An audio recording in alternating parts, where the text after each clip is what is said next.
Cambridge. Welcome to one of our short Take 5 videos, Take 5 minutes for health and safety. So in this video, we're going to have a quick look at fire doors. So fire doors are out there.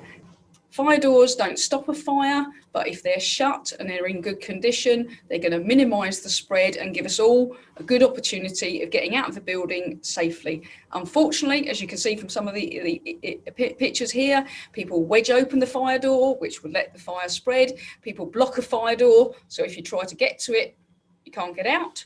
So sometimes, equally with fire doors, if you've got an old building, you might have a problem with the fire door itself, but if you've got an old historic building, inside you might also have some asbestos. But if the door is in good condition, there's no holes in it or anything like that, then it's still going to be safe to use because it's going to minimise the spread. So you can just see a few pictures of problems with fire doors. People remove some of the hardware like the handles and things like that. In the middle, we've got the intermittent strip, which is meant to expand and form a seal. That's there. And then here, again, they've taken out some of the hardware like the handle and just left a gap there where the fire can get in. So fire doors, they allow access. We need to get in and out from the building, so we need some doors. If they're shut, they can protect people from heat, smoke, and they can maintain our means of escape.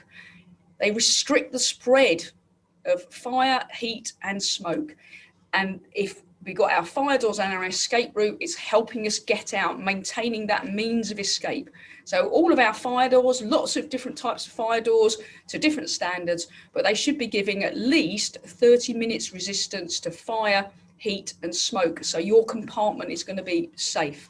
There's a variety of standards, European, international, etc. So they're the tests that they do on fire doors to make sure they work as required.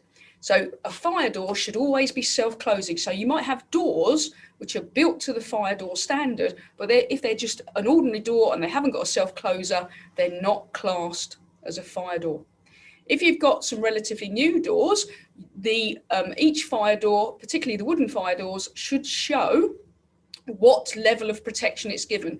And normally on the top edge of the door, there'll be a little plug, like you can see here, and it will have of a different color, and it will tell you what the protection is, whether it's 30 minutes, 60 minutes, etc. Unfortunately, if your fire doors have been painted over, you won't be able to see it. But if you've got a selfie stick or something like that, have a look at your fire doors, see if you can see the protection.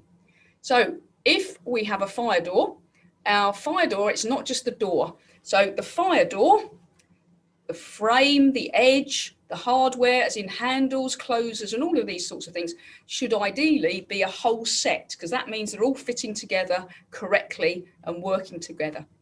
Fire doors, we need to be able to open them, but a quick check the gap at the bottom.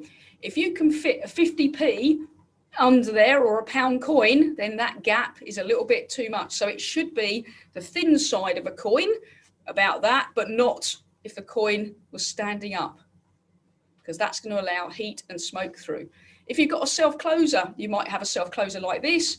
Is it actually working correctly? Or you might have one that's linked to your alarm. As the alarm goes, the door will then shut, but check it works. Equally, check they work at the right momentum. They're not too quick and not too slow.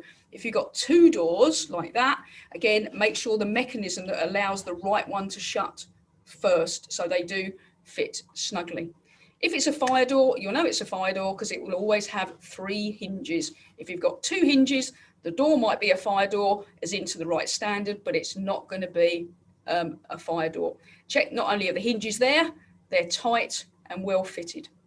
So you're going to have a viewing panel, like you can see here, with suitable rated glass. Make sure it's not covered over fully. You've got suitable fire door hardware, and by that I mean handles, panels and hinges. Again, it's all manufactured to a good standard, so it will maintain the integrity if there is a fire. You've got intermittent strips. Check around the edge of the door or the edge of the door frame. They tend to either look like little meshes or little brushes, or they look like almost a vinyl strip. But it's important they're in place and in good condition. They haven't been removed or damaged. They're going to form a seal to stop that fire spreading, and they can be really good if they're in place. But if they're damaged, they're not going to work. we've got a fire door. We need to make sure that people have got access all of the time, and there's a balance between safety, security, etc. So you don't tend to see the break glasses in new buildings with a little hammer, but you may have some that are already still in place, which as long as that's managed, it's okay. But now you might have these electronic ones that should fail to safety. If the alarm goes, the power goes, it allows you out. You might have the break glass ones here, a variety. You've got your self-closer linked to the alarm. And here, this is again where you've got the two doors. So there's a section there to make sure the right door shuts first, so that door coordinators, they're called, to make sure that the first door shuts first and the other one then fits snugly into it. So we've had a quick potted tour on fire doors. They're an essential part of the fire protection of any workplace. Make sure they're in place, they're in good condition, you can open them, but there are no gaps or damage. So thanks very much for that, a 5-minute potted tour on your fire doors.